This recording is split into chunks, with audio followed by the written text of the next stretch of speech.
All right, what's going on, guys? So really excited to bring you 7 supplements you're not taking, but you absolutely should be in bodybuilding, lifestyle, whatever. So really hope this helps you guys.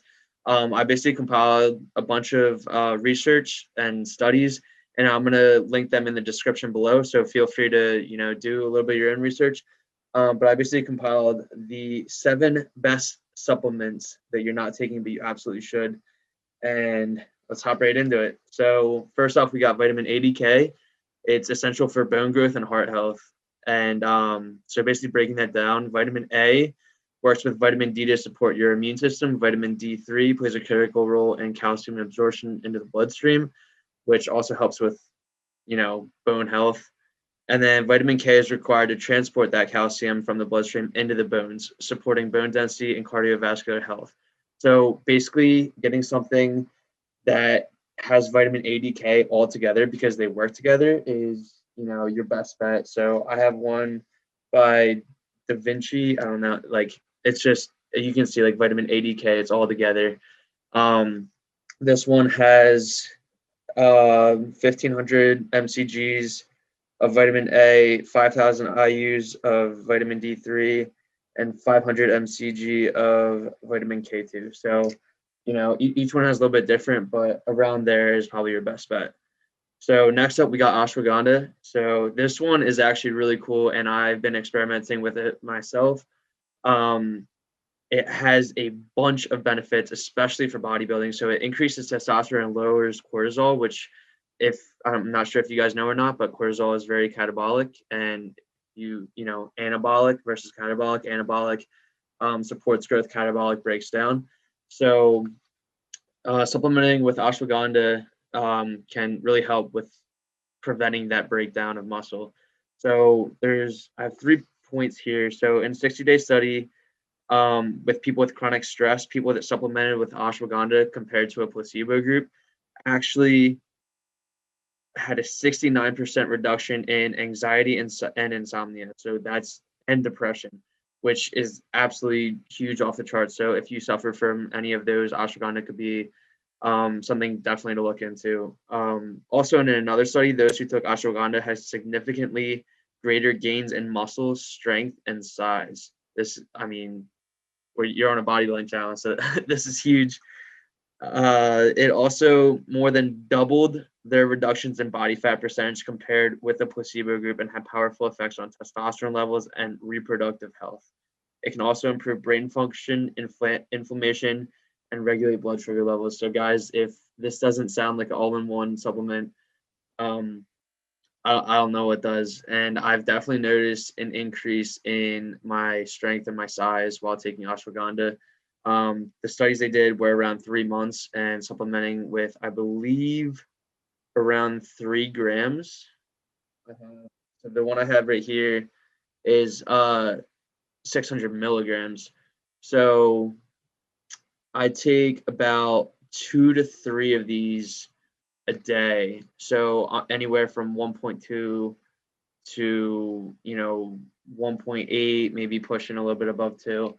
But this is the one I have. By the way, guys, none of this stuff is sponsored. This is all just what I take. I just want to be real with you guys. This is the ashwagandha I take. It's by NutriBio. I really love their supplements. They do a great job of being completely see-through, and they list the potency and everything on their website, and you can check each bottle has its own like serial number. You can literally go on and see like how it was processed, which is I think that's really cool. I care about what I'm putting into my body. So I love their products. Let's see. Next up, number 3, we got an immune multi for sickness prevention. You're not going to be able to make gains and have optimal growth and recovery if you are sick. So that being said, a multivitamin is essential. You want to make sure that your multivitamin has vitamin C, B6, E, and zinc. That kind of covers all the immune basics. And then you get a bunch of other stuff in here. Like there's a ton of stuff, but a multivitamin can be really beneficial for everybody, whether you're trying to put on muscle, lose fat, literally just trying to be healthier. It's a great start. So up at number 4, we have turmeric curcumin. So it allows for better recovery. So this is actually a really cool one that not a lot of people know about. I actually use like a powder form, and I put it like on some of my food, such as you can put on chicken, some beef. It has like a specific taste, so you kind of have to get used to it. But after listening to this, you might think twice about putting it on your food, and you know, dig a little deeper. So, a recent study in the European Journal of Applied Physiology found that curcumin caused a decrease in exercise-related muscle soreness, or aka DOMS, delayed onset muscle soreness. The study points to curcumin's potential importance in boosting muscle recovery. So, guys, remember, less soreness does not mean less growth. It simply means that you're recovering faster. So, if you have the same stimulus and you are less sore, you are able to, recover faster and hit that muscle group again. So, that can be huge. That's like basically why a lot of people take steroids, is because they're able to recover faster and they're able to get right back in the gym and hit that muscle group again and, get huge. So take that how you want. Like I said, doesn't taste the best to me. If you might like it, but helps with the recovery. You gotta do what you gotta do. Another one that actually does taste good, though, coming at number 5, is cinnamon. So, some people throw cinnamon on whatever, like their oatmeal or whatever, but there's actually a huge science behind it, which is really cool, and I'm really excited to share with you guys. So, cinnamon helps with blood sugar regulation, and which leads to less body fat storage. So, listen to this, guys. A highly active set of compounds found in cinnamon, known as, can't pronounce that, MHCPs is CPS is the abbreviation for it, but they act to enhance insulin sensitivity. Basically, it slows the digestion process so that blood glucose can't rise nearly as quickly after a meal. This provides ample time for insulin race to be kicked out into gear, so insulin can shuttle glucose from your bloodstream, reducing the likelihood that the carbohydrates are stored as body fat. So basically, it slows the digestive process, has like a slower release of insulin, so it's not that insulin spike, and which allows the transfer and the shuttle of glucose from your blood to the muscle instead of being stored as body fat when there's like too much insulin release at one time. So I think that's really cool. I love putting cinnamon on, my jasmine rice. I love putting it on my oatmeal, especially on meals that like throughout the day I put a lot of cinnamon on. Um, honestly, like all my meals, like I put it on jasmine rice, oatmeal, even my sweet potato. It's really good on sweet potato actually.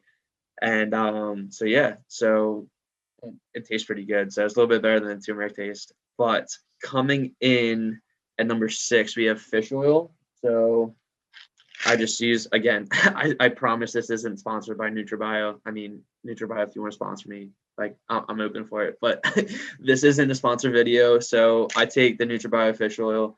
Like I said, I love their what's what I'm looking for? Like they're see-through. They don't have any proprietary blends. They are all upfront with their products. They say exactly what's in it. So I think that's, exactly what a company should do.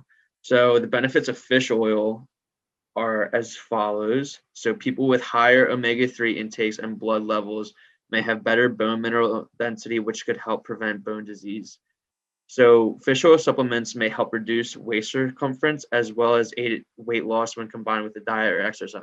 So not only are you improving your bone health and helping your joints, especially, bodybuilding or powerlifting, it's a huge impact on your joints. So taking a fish oil can prevent that bone disease from occurring. And not only that, but it could also help shrink your waist and maybe help in weight loss. So even if you're bulking, the study said that it was inconclusive on weight loss, but that waist circumference was highly correlated with the intake of omega-3 fatty acids such as fish oil. So, like even if you're not necessarily like losing weight, your waist is shrinking. So especially in bodybuilding, like that's ideal. Like your waist is shrinking while the rest of you is staying big. So I think that's pretty cool. It also aids in eye health, heart health, and supports healthy skin. So just all around a really good supplement to incorporate into your diet. So last but not least, definitely not least, this is, we're talking about salt, not just any salt, pink Himalayan sea salt. So I'm going to go over the benefits of sea salt, or like just regular salt in general, and what it does in the body, but I'm going to describe why pink Himalayan sea salt is your number one go-to over any other salts. So in general, salts aid in proper hydration, muscle contractions, blood pressure control, organ health, blood flow, and so much more.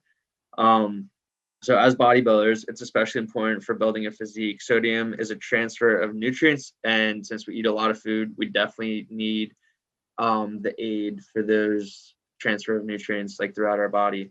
So aside from having crazy pumps with sodium, it also helps give a fuller, harder look. And as the muscle is made up of water as well, sodium helps us hold that water inside the muscle. So people also often, have the misconception that you take a lot of sodium in, you're going to hold water. Yes and no. So yes, you might hold water outside of the muscle for a couple of days until your body gets acclimated to the increase in sodium and your water intake. So, I personally like salting my food heavily but I also drink like 2 gallons of water a day. So my body is used to that ratio. So if you like just randomly like drink the same amount of water and just pump up the sodium, yes, you're going to hold water and you're going to look a little bloated for like a couple days, but then your body's going to regulate itself out. It's absolutely incredible what your body can do with, regulating out. So, but in general, like the holding water that this is talking about is inside of the muscle. So it actually makes it like fuller and bigger and gives it that like harder look. So, not only that, but as I say, it helps with muscle contractions, blood flow. Like it's basically essential in the gym. So I actually have my clients put like about a teaspoon of pink Himalayan sea salt like in their intro workout or pre-workout, and then heavily salt their pre-workout meal.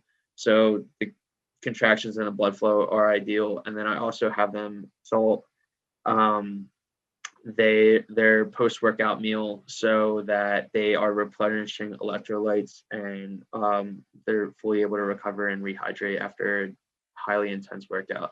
So why pink Himalayan sea salt? Well, first let's talk about table salt. So 3% of table salt consists of various chemicals designed to prevent caking or clumping together and improve the flow of the salt when poured or shaken. So chemicals are added to the salt. 3% of the entire substance is chemicals that are, used to help prevent this caking. I don't know about you, but I don't want that in my body. The salt is then bleached and then processed under extreme heat, which causes the chemical structure of the salt, which changes the chemical structure of the salt and destroys essential trace minerals. Then it treats the salt with hazardous substance like aluminum hydroxide, which is used to prevent the buildup of moisture. So that's a no-go for me. All right. So then a lot of people found out that table salt is a no-go. So that's pretty standard across the board. People are generally, they shy away from the table salt. So, but then they, transfer to like maybe sea salt. So, but sea salt, the problem with sea salt is over 85% of all sea salt processors are using refining processes similar to those outlined above in the production of the salt that they sell to consumers. As a result, the sea salt isn't much better health-wise than traditional table salt. So yes, it's sea salt, but the process is the same as table salt. Like they are still adding these anti-caking agents and these chemicals and hazardous aluminum hydroxide and bleach. Like, no, like you're already eating so healthy, or like even if you're not and you're trying to get healthy, like why would you want this in your body in the first place? So the reason for pink Himalayan sea salt is because of that, because it's processed differently. It's in its raw form. You know, I literally buy like like huge bags of it, and then I will refill it in something like this, just a little shaker that, you know, when this runs out, I'll just dump this. It's a lot cheaper. You can go on Amazon for, you know, a lot cheaper than you would if you were to buy a shaker each time. So those are the 7 supplements that you are probably not taking that you absolutely should add into your diet to, you know, optimize health, optimize testosterone levels, muscle growth, inflammation, regulate insulin sensitivity, to, you know, help reduce body fat and prevent sickness, like all of the above. So if you have these 7 supplements in your diet, you are far better off than you are without them. So guys, I hope you got something from this video. If you like it, please like and comment, you know, comment your supplements that you're taking right now, and I'll let you know, the benefits of them. And if you like these videos, please subscribe. All the support is so much appreciated. And, you know, I love you guys so much, and just stay tuned for more videos like this. They're going to keep pumping out. So have a great day.